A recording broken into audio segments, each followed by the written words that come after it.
Assalamualaikum warahmatullahi wabarakatuh.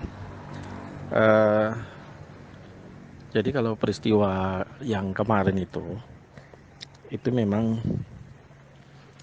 eh, pertama itu dilakukan oleh barisan laskar yang memang di luar kendali DSKS. Jadi di Solo ini memang ada eh, pemuda-pemuda yang memang memiliki pemikiran keras ya, ekstrim dan memang di luar kendali kita gitu. Sehingga mereka kemudian melakukan aksi dengan cara-cara yang seperti itu yang sebenarnya kalau dari Laskar DSKS ataupun yang binaan DSKS tidak mungkin melakukan seperti itu. Itu yang pertama. Tapi juga di sisi lain tidak boleh dilupakan bahwa kejadian kemarin itu tidak lepas dari kelakuan orang-orang Syiah itu sendiri. Karena mereka selalu mengadakan acara di tempat itu dan protes laskar dan warga sekitar gitu ya. Warga sekitar situ pun sebenarnya gerah dengan Syiah itu. Dan mereka tidak suka dengan itu karena mereka tahu adanya kegiatan Syiah di rumah itu akan memancing permasalahan di kampung mereka. Dan warga resah. Bahkan informasi yang saya dapatkan laskar itu bergerak justru dari awalnya adalah laporan warga. Ketika warga melihat di rumah itu mulai berdatangan mobil-mobil begitu, ngumpul begitu, lalu warga memberitahukan beberapa elemen laskar, lalu kemudian mereka bergerak, lalu terjadilah apa yang terjadi. Begitu sebenarnya gitu. Uh, jadi jangan hanya melihat dari sisi bagaimana laskar itu bereaksi. Justru mereka itu bereaksi dari aksi yang dilakukan oleh orang Syiah sendiri di tempat tersebut, yang mereka melakukan kegiatan-kegiatan mencela sahabat dan sebagainya itu, ya, ritual-ritual mereka. Bagaimana kalau umpamanya itu dibiarkan saja, udahlah toh itu di rumah mereka kan gitu, jadi dibiarkan saja orang Syiah. Anda itu berkembang. Jadi kalau antum tahu di Solo tempat itu dulu nggak ada yang ngikuti Syiah itu, sedikit sekali. Dalam perkembangannya itu berkembang banyak ya.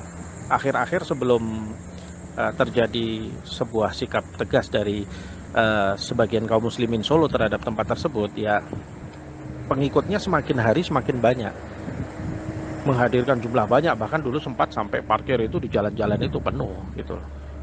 Ketika siapa namanya Segaf Al Jufrinya masih hidup ya. Nah itu dahulu sampai seperti itu. Lalu ada penyikapan dari warga dan masyarakat dan kaum muslimin, baru kemudian mereka ini berkurang. Sampai kemudian mereka mau bikin acara, tetap mau diadakan di situ kemarin itu, tapi mau ditutupi dengan katanya acara pernikahan. Padahal itu ya kita tahulah gitu, itu hanya strateginya saja gitu. Untuk supaya nanti acara di situ tetap bisa dilaksanakan dan mereka tetap ingin mengadakan syiar-syiar mereka di tempat itu. Nah itu sebenarnya yang terjadi ya. Kemudian yang ketiga juga perlu saya sampaikan soal istilah Habib ya. Jadi sebenarnya kita perlu dudukkan juga gitu, istilah Habib ini tidak kemudian semua selama ini tidak semua orang yang uh, keturunan Rasulullah lalu kemudian kita sebut sebagai Habib.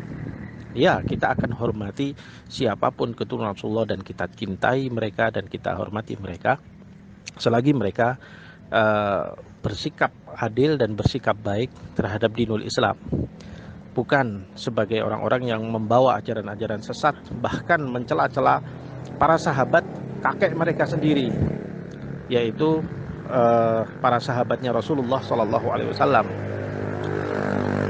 Mereka cela-cela dan mereka kotori agamanya yang dibawa oleh Rasulullah Shallallahu Alaihi Wasallam. Kalau orang-orang yang seperti itu, walaupun mereka keturunan Rasulullah, saya rasa tidak layak mereka disebut dengan istilah Habib. Nama yang baik itu, nama yang mulia itu harusnya hanya disematkan oleh orang-orang kepada orang-orang yang soleh di antara mereka, ya. Terlepas dari perbedaan masalah fikih mungkin ya, terlepas dari masalah perbedaan mungkin beberapa hal seputar masalah terkait dengan sifat akidah dan sebagainya gitu ya, sifat Allah dan sebagainya ya. Tapi selagi mereka adalah orang-orang soleh yang tidak membawa pada bid'ah yang sifatnya itu mukaffirah ya, seperti Syiah ini, jelas saya kira kita harus kritis untuk mendudukkan nama Habib, karena orang-orang seperti itu la yuhibbuhumullah, orang-orang yang tidak dicintai oleh Allah. Bagaimana orang-orang yang melakukan kegiatan merusak dinnya Allah Subhanahu wa taala dan merusak syariatnya Allah Subhanahu wa taala, kita katakan mereka adalah orang yang kita cintai. Kita istilahi mereka dengan Habib. Itu tidak mungkin.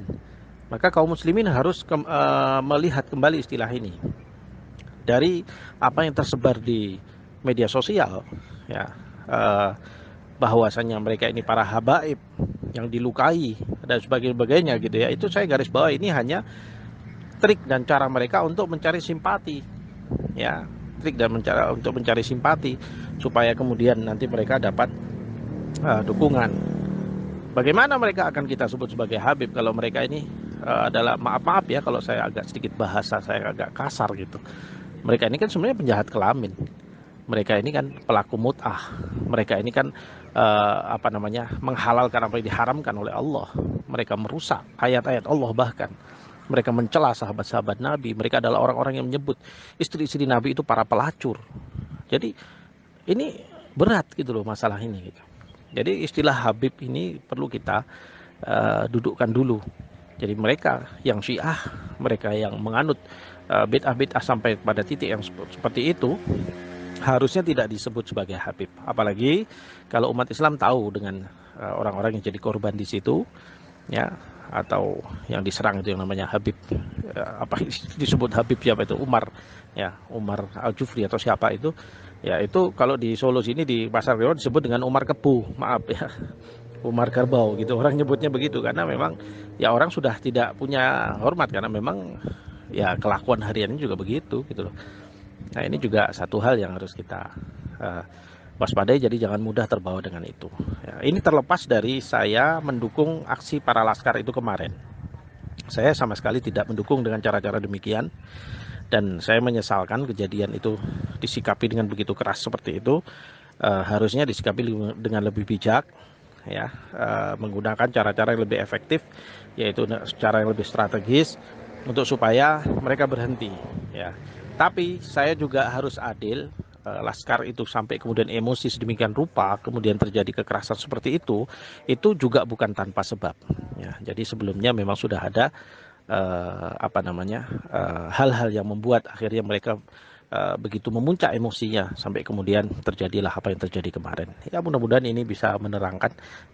Afwan mungkin kalau ada hanya kurang nyaman bahasanya gitu ya, karena saya harus mendudukkan permasalahan ini seperti mana apa adanya. Wallahu a'lam bishawab.